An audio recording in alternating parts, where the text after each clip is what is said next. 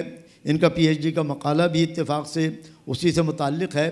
اور اس سے کتاب کی تخصیص یہ ہے, 3 باتیں اس میں ہیں جو شاید میں 5 منٹ تو کم ہوں گے, لیکن میں 1 منٹ جا چکا ہے, 4 منٹ اور رہ گئے. مجھے معلوم ہے 5 منٹ ہو جائیں تو مجھے بتا دیجیے گا, مجھے واقعی بھوک لگ رہی ہے.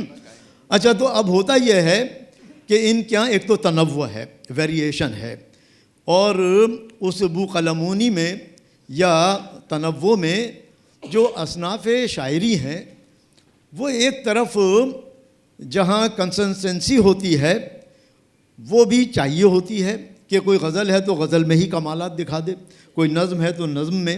لیکن بعض شخصیات ایسی ہوتی ہیں, میر تقی میر سے لے کے یہاں تک اگر ہم دیکھیں تو تنوع جو ہے میر تقی میر کیا نظر آئے گا آپ کو.